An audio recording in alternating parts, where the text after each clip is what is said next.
ईश्वर अस्तित्व का प्रमाण क्या है? कोई प्रमाण नहीं, या प्रत्येक चीज प्रमाण है। तर्क की दृष्टि से तो कोई प्रमाण नहीं, क्योंकि परमात्मा तर्कातीत है। न तो तर्क से कोई सिद्ध कर सकता उसे, न कोई असिद्ध कर सकता है। और ख्याल रखना, जो तर्क से सिद्ध हो सकता है वह तर्क से असिद्ध भी हो सकता है। परमात्मा ना तो सिद्ध होता ना असिद्ध होता, परमात्मा तो बस है। शायद यह कहना भी ठीक नहीं कि परमात्मा है, क्योंकि परमात्मा है ऐसा कहने से पुनरुक्ति दोष लगता है ही तो परमात्मा है, जो है वही परमात्मा है। तो जब हम कहते हैं वृक्ष है, ये ठीक है कहना, क्योंकि एक दिन वृक्ष नहीं हो जाएगा और एक दिन नहीं था फिर नहीं हो जाएगा, वो ना सिर्फ बीच में हुआ, इसलिए वृक्ष है, आदमी है, मकान है। लेकिन परमात्मा है ये कहना ठीक नहीं, क्योंकि परमात्मा ना तो कभी नहीं था और ना कभी नहीं होगा। इसलिए जिस अर्थ में हम है का प्रयोग करते उस अर्थ में परमात्मा के लिए नहीं किया जा सकता। परमात्मा तो है का ही दूसरा नाम। वृक्ष है अर्थात वृक्ष परमात्मा में है, मनुष्य है अर्थात मनुष्य परमात्मा में श्वास ले रहा है। जब परमात्मा अपनी श्वास वापस ले लेगा मनुष्य नहीं हो जाएगा, जब परमात्मा अपनी हरियाली वापस ले लेगा वृक्ष नहीं हो जाएगा। तो एक अर्थ में कोई प्रमाण नहीं, तर्क के अर्थ में, अस्तित्व के अर्थ में उसका ही प्रमाण सब तरफ। ये खड़े वृक्ष, ये गिरती धूप, ये पक्षियों की आवाज, ये मेरा तुमसे बोलना, ये तुम्हारा यहां चुप मौन आनंद मग्न हो सुनना, ये सब में प्रमाण। सुनते हो ये आवाज पक्षियों की, प्रमाण ही प्रमाण। लेकिन तुमसे आज तर्क की दृष्टि से प्रमाण चाहते हो, वैसा कोई प्रमाण नहीं।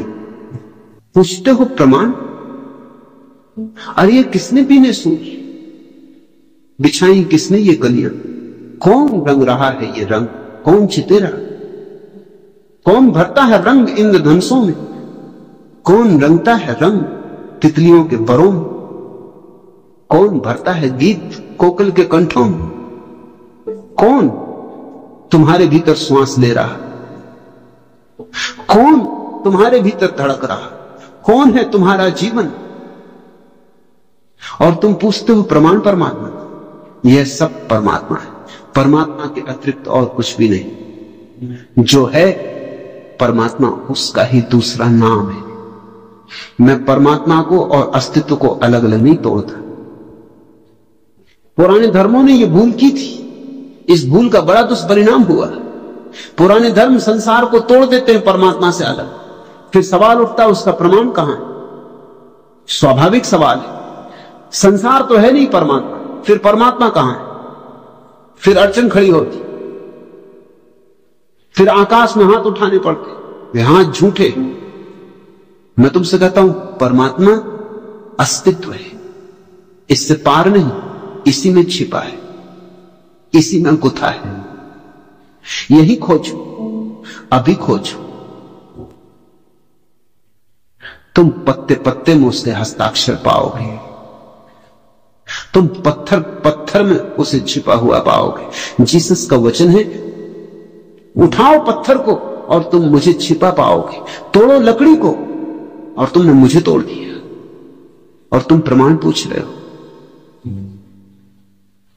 और प्रमाण देने वाले लोग हुए और उनके सब प्रमाण व्यर्थ थे। कोई प्रमाण कारगर नहीं। अब तक जितने प्रमाण दिए गए परमात्मा के, सब दो कौड़ी के। जैसे कोई कहता है कि हर चीज को बनाने वाला होना चाहिए, इतना बड़ा जगत तो इसका बनाने वाला कोई होगा, मगर उसका प्रमाण आत्मघात कर लेगा।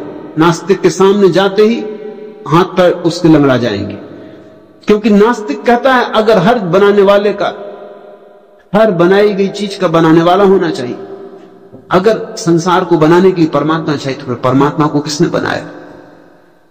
बस उसने अटका दी तुम्हारी फांसी। परमात्मा को किसने बनाया? तुम नाराज होने लगे कि नहीं परमात्मा को किसी ने नहीं बनाया, तो नास्तिक कहता है जब परमात्मा बिना बनाए हो सकता है तो संसार क्यों नहीं हो सकता? टूट गया तर्क, पोचा निकला।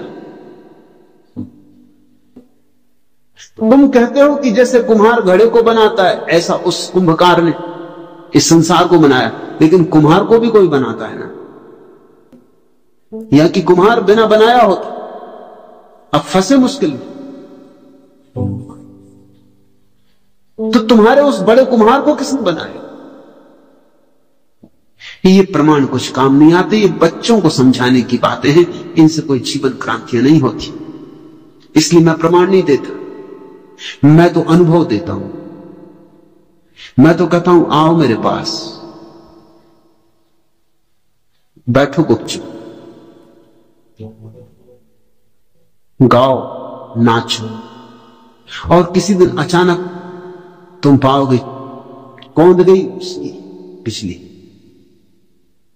कब कौन जाए कुछ कहा नहीं जा सकता है, उसकी कोई भविष्यवाणी भी नहीं हो सकती। अनायास आता है वह अतिथि, अचानक द्वार पर खड़ा हो जाता। जिस क्षण तुम्हारी पात्रता होती, जिस क्षण तुम निर्मल होते हो, शांत होते, उसी क्षण घटना घट जाती।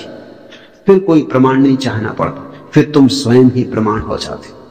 तुम्हारा अनुभव ही प्रमाण हो सकता है, और कोई चीज प्रमाण नहीं हो सकती। बता दो किसने बीने सूत बिछाई, किसने ये कलियां आज तक।